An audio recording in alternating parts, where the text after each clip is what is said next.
Y bien, tras numerosos comentarios, sobre todo de un mismo usuario que siempre me recuerda que haga vídeos sobre el Dream Team de Cruyff, pues bueno, vamos a intentarlo, la palabra es esa, intentarlo, porque realmente es un tema muy complicado para mí, ya que como suelo comentar habitualmente, yo comencé a ver fútbol en junio de 1990, con el inicio del Mundial 1990, y bueno, en aquella época pues Cruyff ya estaba en el Barça, llevaba sus 2 temporadas en el Barça. Esas 2 temporadas yo no pude verlas, pero sí que conozco por imágenes y especialmente por gente de la que me fío y he leído, he escuchado, pues que el Barça jugaba bastante bien, pero solo pudo ganar una Copa y una Recopa, títulos que eran bastante importantes en aquel momento. De hecho, en aquel momento tenían bastante más peso que ahora. Hoy ya ganas una Copa y pues bueno, ya vemos lo que está pasando, ¿no? Que parece pues el trofeo de un partido de solteros contra casados. Pero bueno,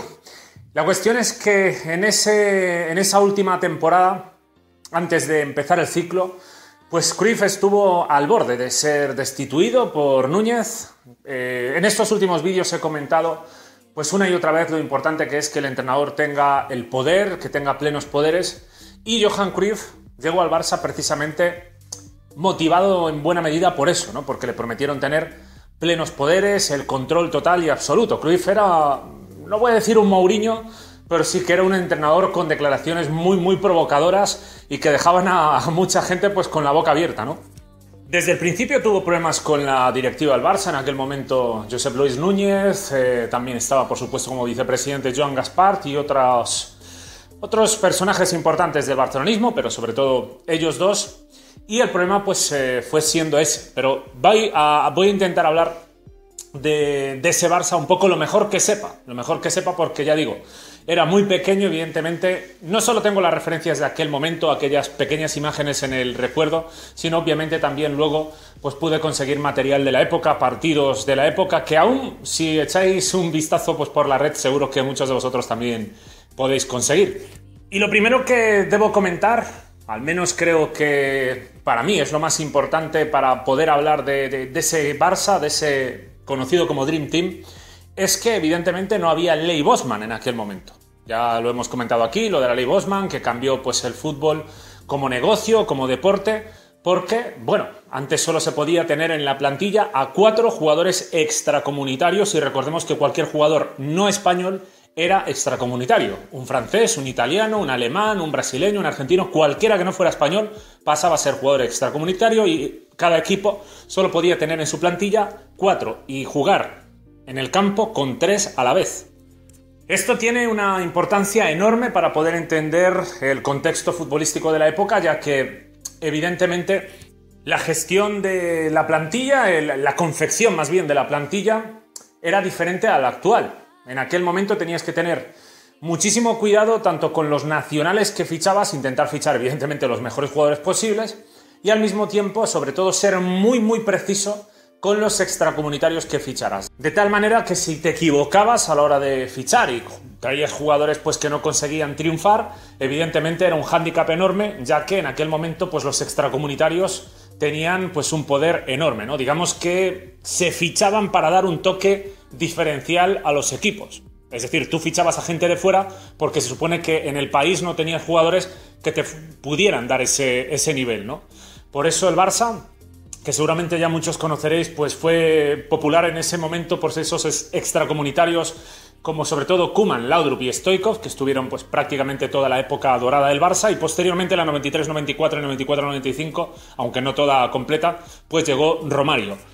Y hay que partir pues precisamente de esa base, porque el Barça a nivel nacional hizo un equipo sobre todo cargado de futbolistas vascos, destacando especialmente en aquella época pues Zubizarreta en la portería, Vaquero en el centro del campo, Begiristain en la delantera, Julio Salinas también en la delantera, y si no me equivoco también Goicoechea como carrilero extremo, que era un jugador que jugaba pues prácticamente en cualquier parte del campo. Llegaba a jugar en la línea defensiva de 3, jugaba a veces, yo más que nada lo recuerdo como extremo, jugando pues siempre muy ofensivo. Pero vamos, que este tipo de futbolistas fue de lo que se llenó el Barça, futbolistas de carácter, futbolistas que dieron mucha personalidad al equipo, ya digo, dentro de lo nacional, y al mismo tiempo, pues, se sumaron esos extracomunitarios donde tuvo especial importancia la llegada de Hristo Stoichkov. También, por supuesto, Michael Laudrup, que como ya he comentado en alguna ocasión, pues antes de llegar al Barça estuvo en la Juventus, donde no triunfó, donde fue una sombra de lo que fue en el Barça. En el Barça sus inicios también fueron complicados. Y Ronald Koeman, que costó pues un dineral para la época y que también al principio pues era bastante discutido, pero bueno, rápidamente, en cuanto el Barça empezó a funcionar, se convirtió en un futbolista importantísimo, en un futbolista reconocidísimo en el entorno del Barça, porque lo que le solían criticar, que era un futbolista lento, ¿no? Pesado, daba esa sensación de ser un jugador como pasado de peso y que tardaba mucho en girar para una propuesta tan arriesgada como la de Cruyff, que llevaba la línea defensiva al centro del campo, pues lo compensaba con esos desplazamientos en largo, una calidad técnica que prácticamente parecía un centrocampista mucho más que un defensa central. Luego, qué decir de los lanzamientos de falta, posiblemente los más míticos, los más carismáticos, esos brutales remates con una potencia espectacular.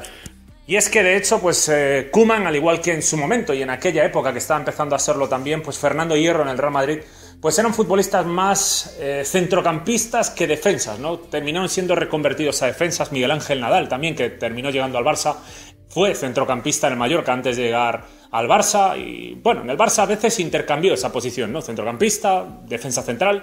Pero bueno, continuando con lo que estaba comentando, creo que ahora lo importante es destacar que el Barça, ese Barça de Johan Cruyff, ese Dream Team, el primer gran logro que consigue es romper la hegemonía de la denominada Quinta del Buitre, los butragueños, Martín Vázquez, Michel y compañía, un equipo que había ganado 5 ligas consecutivas.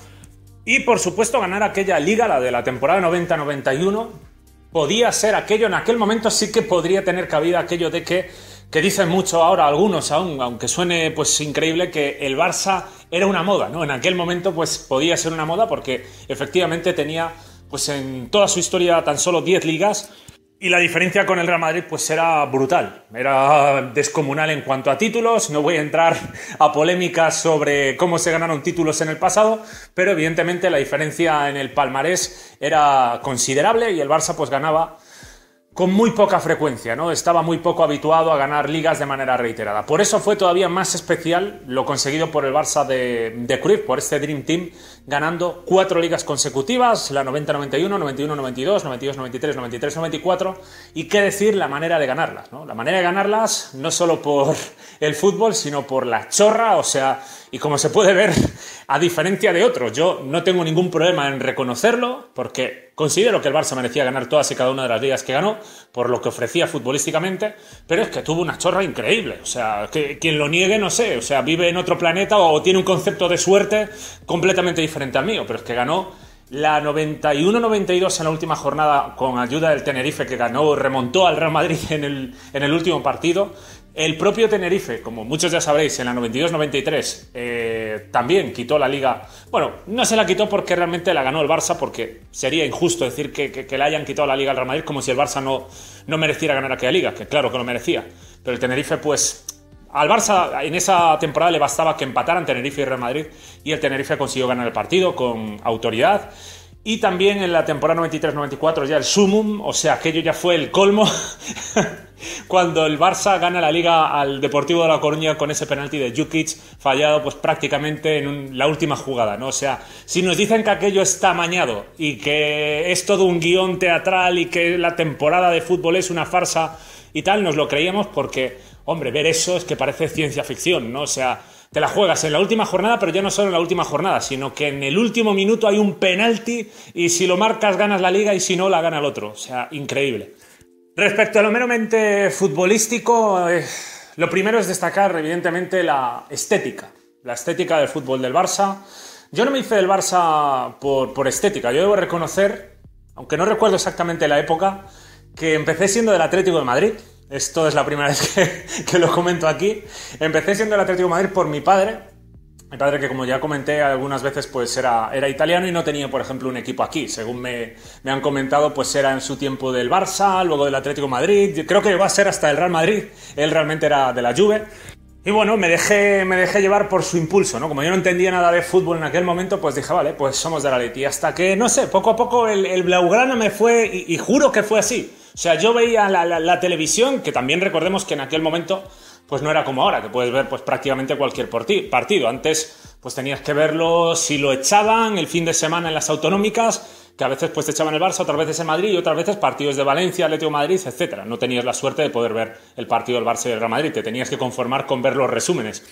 La cuestión es que poco a poco pues me fui haciendo culé, me fui haciendo del Barça, me encantaba esa camiseta y recuerdo perfectamente el momento, ¿no?, en el que tomé el impulso, y era un momento en una transición ofensiva que llevaba Michael Laudrup y no sé, me quedé enganchado, me quedé como hipnotizado con la calidad que tenía Laudrup en aquel momento, a pesar de que debo reconocer que futbolísticamente el jugador que más me, digamos, despertó en mí fue Stoichkov. Fue Stoichkov sin ningún tipo de duda.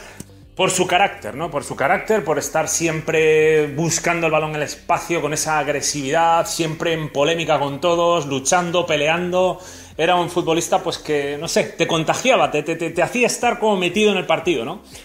Y evidentemente yo considero, y más hoy, o sea, en aquel momento, pues no entendía el fútbol de la manera que lo veo ahora, porque tácticamente, yo qué sé, no prestaba atención a la táctica, me fijaba pues en ver quién lleva el balón y a ver lo que hacen con el balón, pero con el paso de los años, revisando los partidos, viendo las cosas, evidentemente para mí Stoichkov creo que fue uno de los futbolistas más importantes, sobre todo en lo que se refiere a la fase ofensiva, ya no solo por los goles, sino por la importancia que tenía, lo difícil que era de marcar al futbolista, ¿no? La velocidad que tenía el espacio, también la capacidad de desequilibrio, y era un futbolista que muy pesado en cuanto a que no paraba de moverse, no paraba de estar por cualquier zona, incluso por la derecha, izquierda, zona central, era clave, absolutamente clave a la hora de llegar 3/4 de campo hacia adelante. Fue un futbolista que hizo la diferencia entre un Barça pues muy bueno, elegante, con un fútbol de calidad, a un Barça totalmente ganador y destroyer, que fue lo que pasó a ser el Barça de Cruyff cuando llegó Hristo Stoichkov.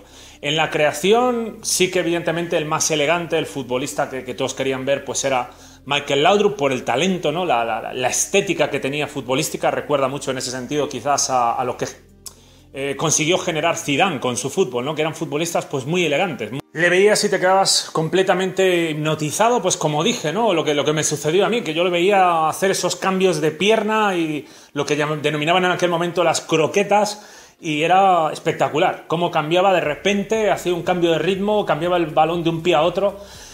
Me recuerda mucho a Denis Suárez cuando le veo jugar, ya no solo porque físicamente se parezcan, sino porque también los movimientos se parecen muchísimo en ese sentido. Salvando la distancia, porque alguno puede decir en este momento que me está escuchando, pero hombre, ¿cómo se atreve a comparar a Denis Suárez con Laudrup? Recordemos que a Laudrup también le costó llegar a ser lo que fue. O sea, antes de llegar al Dream Team de Cruyff, Laudrup pues ya era un jugador importante porque venía de destacar, pero la Juve fue un equipo que destruyó y mucho su valor a nivel dentro del mundo del fútbol, ¿no? El gran reconocimiento de Laudrup llegó precisamente cuando el Barça empieza a funcionar y él consigue sacar dentro de ese equipo, que evidentemente trata la pelota de manera magistral, que tiene posesiones larguísimas, pues pasa a demostrar el pedazo de futbolista que es. Otro futbolista que a mí me parecía importantísimo y que me sorprende mucho que no haya triunfado como entrenador o que tenga más presencia. Sé que ahora mismo está en el Barça, pero no sé, me parece un poco sorprendente porque con lo inteligente que era en el campo, me sorprende mucho que no haya triunfado como entrenador o que esté como director deportivo marcando diferencias. Y me refiero a Vaquero. Vaquero era una auténtica pasada de futbolista, muy llegador. En la Real Sociedad era delantero, en el Barça llegaba desde atrás, en zona 3/4 de campo, conectaba ataque y centro del campo, se asociaba bien, formaba parte de la construcción del juego, pero es que además luego defensivamente también tenía un trabajo importantísimo a la hora de realizar faltas tácticas, trabajo importantísimo a la hora de sacrificarse, ser solidario, también en un futbolista con muy buena actitud, que siempre estaba desde el segundo 1 hasta el 90 peleando, y que se posicionaba en el campo con muchísima inteligencia. Por eso digo, ese tipo de futbolistas que se mueven también, por ejemplo, cuando veías jugar a Guardiola o cuando ves jugar a Xavi, especialmente esos dos futbolistas, pues puedes imaginar que se puedan convertir en lo que se convirtió Guardiola, ¿no? Guardiola, pues yo le considero el mejor entrenador de toda la historia. O sea, es que es así. O sea, lo que está haciendo ese tío, pues es absolutamente impresionante, y creo que si tiene un poco de suerte, pues hará bastante más. Me refiero especialmente con lo de la suerte a la Champions, porque la Champions, pues bueno, hay veces que necesitas del iniestazo para poder pasar, hay veces que necesitas de cosas peculiares. Ya digo, si el gol que le anularon contra el Liverpool se lo llegan a haber dado, en vez de pasar ese 1-1 que pasó, pues se ponía 2-0 con 50 minutos por delante. Y yo quería haber visto qué hubiera pasado en un partido así. Me hubiera encantado ver si el Manchester City era capaz de remontar o no al Liverpool. Yo creo que sí, pero bueno, vuelvo al tema. Y precisamente vuelvo con Guardiola y algo que, bueno, no porque si me meto en eso acabo haciendo un vídeo de 40 minutos y no, quizás es un vídeo para otro tema. Me refiero a lo que dijo Guardiola recientemente estos días, de que si no fuera por Cruyff seguramente nunca hubiera llegado a Primera División, lo cual también yo lo comparto, creo que es así. Y en resumen, para no hacer esto eterno, es que en esas declaraciones de Guardiola yo creo que lo que viene a decir pues es que hay futbolistas que son pues de un estilo determinado, como él, o como Samper, o como tantísimos otros futbolistas. Por ejemplo, Xavi, de haber estado en otro equipo, posiblemente no hubiera llegado a donde llegó. Porque es un jugador con unas características y entrenado de una forma muy, muy específica para jugar en nuestro estilo. Si tú lo sacas a un estilo de 4-2-3-1, donde el equipo tiene una posesión del 50-54% y no recibe tantos balones como debería, a ese tipo de equipos no les sirve tanto porque necesitan más físico, necesitan más trabajo defensivo, necesitan más llegada y no necesitan de tanto pues retener el balón, de construir, de hacer tantos pases, no necesitan de eso. Entonces yo creo que Guardiola se refería a eso y para mí, ya digo, tiene toda la razón del mundo, porque gracias a ese Barça de Cruyff, con altas posesiones, con un trabajo de pase corto, juego de posición, Guardiola pues se convirtió en lo que se convirtió, un futbolista que vivía fundamentalmente, evidentemente no de su físico, a pesar de que era bastante, y de que es bastante alto, pero me refiero para ser futbolista, pues que era bastante alto, no sé, entre un 80 y un 85 yo creo que andaba, pero era muy muy delgado. Muy muy delgado para esa posición, la verdad, que donde se requiere de presencia, de equilibrio físico para realizar cargas legales, para ir al choque, ¿no? Porque vas a estar bastante expuesto, ya que trabajas en una zona donde muchas veces te tienes que acoplar entre los centrales. Pues Guardiola puso sobre todo actitud para cubrir esas carencias a nivel físico, actitud para tácticamente ser lo más completo posible en esa fase del juego, si bien no era tampoco su fuerte, ni mucho menos el trabajo defensivo, pero sí que era una pasada ver sus desplazamientos en largo, a 30-40 metros, cómo distribuía esa figura del 4, que era una figura muy diferente a lo que luego fueron, por ejemplo, pues Xavi e Iniesta, y por supuesto a lo que hoy es Busquets. Busquets es un futbolista que siempre lo comento, ¿no? Yo, para mí, su mayor poder es la visión que tiene a la hora de salir a defender. Es impresionante. Guardiola es más un futbolista que brilló por la calidad técnica en el pase, ya digo, a 40-50 metros en corto, la inteligencia para marcar el ritmo, para saber hacia dónde ir, cómo guiar el equipo. Digamos que era pues prácticamente el volante, ¿no? del equipo. El hombre que decidía hacia qué dirección ir, hacia qué zona ir, cómo marcar el ritmo, cómo base en ataque. Y Guardiola pues fue un futbolista muy muy importante también para el Barça.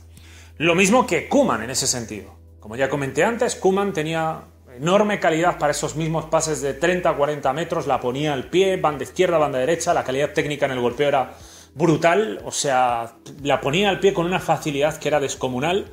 Y luego no solo la ponía al pie en largo, sino que también era capaz de leer muy bien, como Guardiola, cuándo arriesgar un poco más en ese tipo de partidos que a lo mejor te vienen a presionar un poco más arriba y ser capaz de salir, romper líneas y generar superioridad numérica en el centro del campo para poder pues desajustar las líneas defensivas del rival.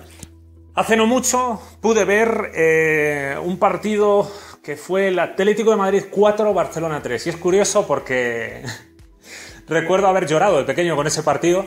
Fue un partido que echaron por la cadena autonómica, no me matéis demasiado por lo que acabo de decir, pero es que es así. O sea, tenía pues 9-10 años recién cumplidos y recuerdo pues que estaba disfrutando al descanso con una exhibición de Romario, que había hecho un hat-trick, o sea, un festival, y vamos, estaba pensando qué bien, qué bien. Claro, aparte en aquella época pues, ya digo, no conocía tanto el fútbol como ahora. Y la cuestión es que esperaba pues una super paliza, ¿no? Que Romario metiera 5 o 6 y tal, y luego en la segunda parte una imagen. Fue la remontada de Kosecki, lo recordaré toda la vida. O sea, yo frustrado, esperando a que el Barça pudiera... Y tuvo ocasiones en la segunda parte para hacer bastantes más goles. Y de hecho, cuando el Real Madrid, cuando el Atlético de Madrid metió el 3-3, hubo varias ocasiones para poner el 3-4, creo que de hecho la tuvo Romario varias veces más, y al final pues acabó perdiendo 4-3 y ya digo, fue una de mis primeras grandes decepciones o grandes dolores futbolísticos en aquella temporada 93-94, la de Romario. Sin embargo, no lo comento solo por esto, sino por la importancia, ya digo, que tenía, lo espectacular que me parecía ver pues a Guardiola, a Koeman, en cuanto al trabajo creativo y ofensivo se refiere. Era un peso muy muy importante en el juego. Yo creo que se suele destacar mucho a Romario, a Stoichkov, a Laudrup, y no sin razón, porque evidentemente el talento y la capacidad que tenían esos futbolistas es muy importante, pero realmente a la hora de sacar la pelota jugada, a la hora de empezar a organizar, tenían un peso muy importante. Y era un Barça diferente, ya más allá del esquema, ¿no? Que era 3-4-3, pero muchas veces yo creo que también era un 4-3-3. Yo al menos varios partidos que le vi, juraría que la final contra la Sampdoria, la final de la Champions de la temporada 91-92, ahí no estaba Romario, evidentemente, juraría que ahí se jugó con 4-3-3, si no me equivoco. Pero independientemente del esquema empleado, quizás uno buscaba ser un poco, pues como suele ser, ¿no? El 3-4-3 es más arriesgado porque si te vas muy arriba y cometes algún error en la transición ofensiva en cuanto al juego de posición, pues se rompe el equilibrio defensivo y te puedes quedar con solo 2-3 hombres atrás, mientras que el 4-3-3 en caso de error te permite tener 1 o 2 jugadores más que permitan ralentizar un poco el contragolpe del rival, lo que te permite pues replegarte un poco más, intentar subsanar cualquier error, ¿no? Es un poco más... No necesariamente es peor en ataque, depende.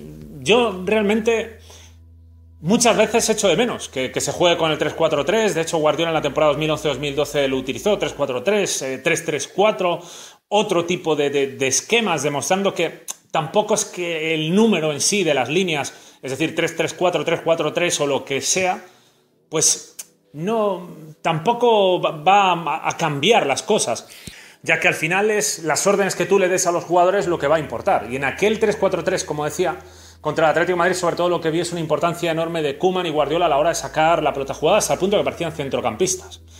También sorprendía muchísimo la labor de Ferrer y Sergi, que eran laterales que tenían un recorrido amplísimo, jugaban en la línea de 3, y tenían un recorrido amplísimo, o sea, se iban al ataque muchísimo, como Goicoechea en su momento, que también jugaba ahí. No siempre, porque muchas veces, ya digo, yo creo que jugaba más de extremo que como lateral, pero tomaban ese riesgo, aunque si bien es cierto, pues otro jugador del centro del campo le podía hacer la cobertura. Al final, a eso me refiero precisamente, con que va a depender del rol que quieras darle tú al jugador. Si dices, pues hoy Ferrer va a subir y vas a subir con mucho, pues si va a subir, evidentemente alguien del centro del campo le tiene que cubrir la espalda, y si decides que no suba, pues alguien del centro del campo va a tener más libertad para subir. Por eso, independientemente del esquema que escojas, aunque cojas el 3-4-3, si yo digo que Ferrer sube hoy y el día siguiente digo que no sube y el del centro del campo sí sube, pues siempre va a ser el mismo 3-4-3, pero la función que yo le doy a los jugadores va a modificar el posicionamiento en el campo y va a modificar los planteamientos.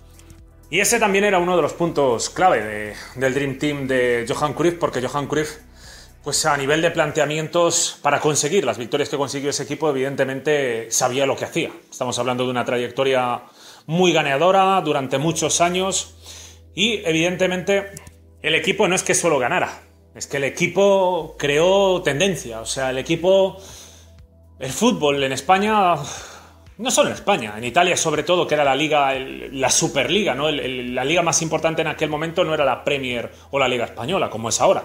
En aquel momento la liga italiana era lo máximo, tenía los mejores equipos, estamos hablando de los últimos años de Maradona en el Napoli, poco antes había estado Platini, era la era del Milan de Arrigo Sacchi con Baresi, Costa Curta, Maldini, Van Basten, que posteriormente, pues bueno, llegó Fabio Capello, que precisamente fue lo que puso fin a una era de oro como este Dream Team en esa temporada 93-94 en la final de Atenas con el Milan 4, Barça 0. O sea, un partido donde no hubo nada que hacer y donde, por ejemplo, yo ahora, sé que varios también pedisteis un vídeo sobre eso, lo que os puedo decir como anticipo es que aún tengo pesadillas con Marcel Desailly, es lo único que puedo decir. Me acuerdo perfectamente que esa época aún era una época en la que no pues ya digo, tácticamente no prestaba atención a nada de eso, no estaba pensando en cómo se mueve este jugador sin balón, si va hacia allí, hacia allá,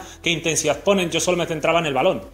Entonces, la cuestión es que en aquel partido parecía que había 10 de Seilis en el campo, ¿no? O sea, el Barça intentaba avanzar y estaba ese tío ahí, siempre estaba ese tío ahí, hasta el punto de que yo estaba teniendo pesadillas.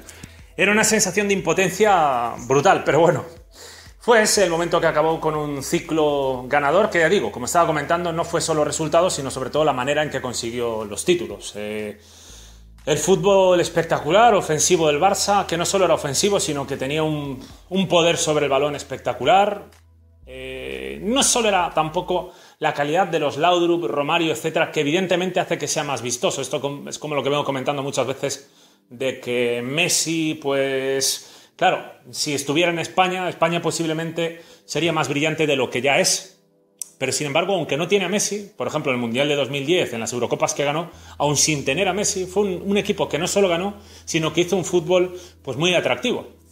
Porque al final lo atractivo es el equilibrio que tiene el equipo, el equilibrio conseguido a través de una idea que los jugadores saben plasmar perfectamente, porque todos los jugadores, defensa, centro del campo, ataque, no es solo que tengan una buena actitud solidaria, que evidentemente es importante, que se entiendan bien entre ellos, que todos vayan a una, etcétera, etcétera, y que vayan a muerte con el entrenador, que son principios básicos del fútbol, que claro, estamos viendo, ahora es donde entro otra vez y ya me estoy escapando lo del modelo deportivo del Barça y mis críticas permanentes y tal.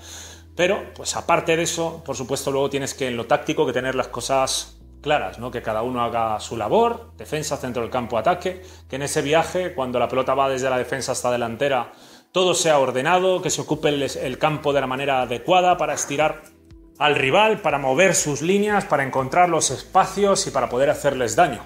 Es todo el denominado juego de posición, el pase y me muevo, y es construir despacio, insistir, concentración, y eso es pues lo que hizo mágico al Barça de Cruyff. Cruyff decía que era muy importante que los futbolistas estuvieran siempre intensos, ¿no? Que estuvieran siempre muy concentrados, muy metidos, que estuvieran sobre tensión. Y es que efectivamente la manera de jugar del Barça, como ya he insistido las veces que me he indignado aquí con el ridículo en París, ese 4-0, con el 3-0 de Turín, con lo que pasó en Roma, que bueno, ya solo mencionarlo ya me entra ardor. Y en esos partidos siempre dije lo mismo, que faltó actitud. Y la actitud, cuando se habla de actitud, siempre se suele caer en el error de que no corren. Y sí que corrían, sí que había más o menos jugadores que corrían, que parecía que corrían, ¿no? Pero no es solo el correr, es una cuestión de estar súper concentrado, porque el fútbol del Barça depende sobre todo de la concentración para estar lo más rápido posible en la ejecución de todas y cada una de la toma de decisiones, de pases, de cuando no tengo el balón hacia dónde me muevo, tanto para realizar el desmarque de apoyo hacia una zona adecuada generando superioridad posicional o numérica, y por supuesto defensivamente a la hora de hacer los achiques, a la hora de hacer las coberturas, a la hora de realizar el repliegue defensivo, a la hora de realizar faltas tácticas, a la hora de realizar todo en el fútbol, concentración, tensión competitiva, es fundamental. Y cuando no estás en ese nivel, cuando te sales pues eso al campo como ahí en Roma, en plan, bueno, venga, ya aquí nos movemos un poco y tal, y ya con esto aguantamos, porque como somos superiores y tenemos este 4-1, pues entonces, claro, luego para engancharte, para que se sincronicen 11 tíos y se concentren al máximo nivel y tal, pues eso es dificilísimo. Es dificilísimo porque saliste al campo así y ya volver al partido, volver al paso y me muevo, rápido, etcétera, pues no puedes. Por eso necesita el Barça, para poder ganar, estar al máximo siempre, al máximo de tensión. Ya que para mí, el resumen del fútbol es que el mejor resumen posible que hay del fútbol, especialmente cuando se trata de la manera de jugar del Barça, es que es un deporte de toma de decisiones continua. Siempre. Balón de Ter Stegen a los centrales, e inmediatamente antes de recibir el balón ya tienes que tener claro a dónde la paso, a dónde me muevo, dónde está Semedo, Sergi Roberto, dónde está Jordi Alba, la saco por fuera, juego por dentro, dónde están los interiores, continuamente, procesando información una y otra vez a la velocidad más rápida que puedas, para que si te vienen a presionar arriba, superes las líneas de presión. Si no te vienen a presionar arriba, pues va a ser un poco diferente porque vas a poder salir jugando con facilidad, pero llegarás a zona de 3/4 y encontrarás problemas porque están ahí con el autobús metido.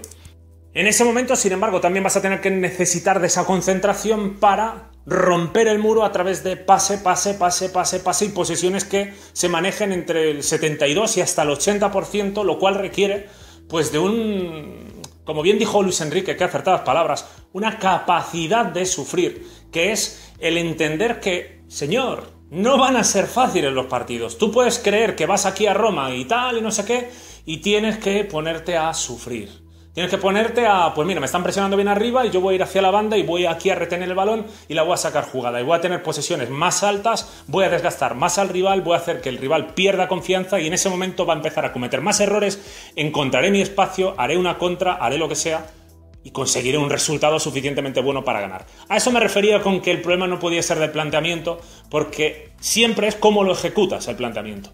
Por mucho que a lo mejor yo también esté de acuerdo en que para aquel partido era mejor ir al ataque. Pero es irrelevante, porque con un planteamiento defensivo también deberías ser capaz, como mínimo, de pillarles de 5 a 10 contras, si tú juegas con la intensidad que tienes que jugar. Pero ya me acabo de ir del tema.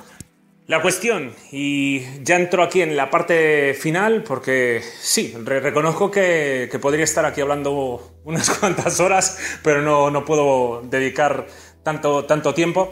Y tampoco quiero dormiros, y la cuestión es que esa tensión es clave.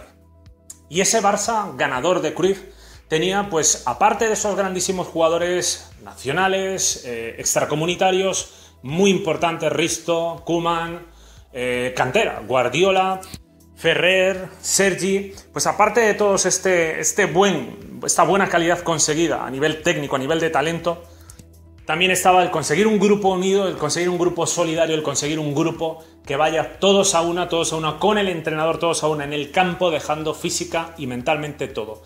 Tensión, estar al máximo concentrados, y estos son puntos y valores que por eso no me canso de repetir, ¿no? De decir pues lo que decía de la plantilla corta, de que todos tienen que estar satisfechos con la cantidad de minutos que tienen, porque si están contentos, si los jugadores se sienten importantes, evidentemente el grupo está unido, los jugadores van todos a una y ya tienes mucho ganado en ese sentido.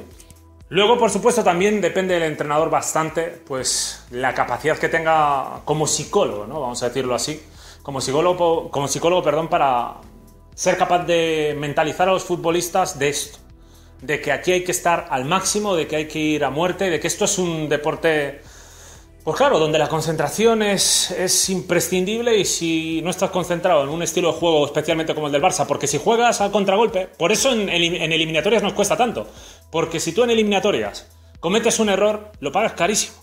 Sin embargo, un equipo que sepa especular, que no viva tanto de la posesión, pues oye, perdí el balón, no pasa nada porque tengo bastantes defensas atrás, así que repliego, con que sepa trabajar más o menos bien aquí, me vale. Y luego ofensivamente tengo más recursos que tú, porque tengo juego aéreo, tengo balones desde banda para delanteros altos que tú no tienes porque buscas jugadores más bajos, más de calidad técnica, y ahí es donde está el contraste en el tema de la Champions. Pues si nos fijamos, desgraciadamente Cruyff tampoco consiguió ganar tantas Champions en base al fútbol que tenía aquel equipo. Sí que es cierto que ganó una, llegó a la final en otra donde se suponía que era favorito, aunque bueno, eso también, ese favoritismo que tenía aquel Barça me parecía también bastante exagerado, porque el Milan tenía un super equipo. Me quedaría por hablar de noches mágicas, ¿no? Como ese 5-0 del hat-trick de Romario al Real Madrid, hablar más en profundidad de Romario, de muchas cosas más, pero no sé, que creo que sería muy largo el vídeo, y tampoco, pues es un tema complicado. Por eso decía, es un tema complicado de tratar, porque puede que me haya confundido en algún dato. Si es así, pues pido disculpas. Como ya he comentado en ocasiones, sé que aquí hay gente pues joven, de 16, 18, 20 años, etcétera, pero también muchos de mi edad, y muchos que sé que contáis con más experiencia que yo, que habéis visto más épocas que yo, incluso seguramente habéis visto la época de la quinta del buitre, incluso más allá, porque, bueno, los datos de Analytics hablan, ¿no? En todo caso, seguro que me olvido muchas cosas que comentar, pero claro, veo la cantidad de tiempo que llevo de vídeo y es demasiado ya. Y creo que lo voy dejando aquí. Si me olvido de cosas, si quiero comentar más cosas, pues más adelante, si eso, intentaré hacer una especie de segunda parte o comentar por separado, por ejemplo, ese 5-0 al Real Madrid, la era de Romario, Stoichkov, otros jugadores, De esos jugadores me gustaría hablar de forma más individual, de Laudrup, Koeman, Stoichkov, etc. Del Milan, de Capello, ese 4-0 que destruyó al Dream Team también.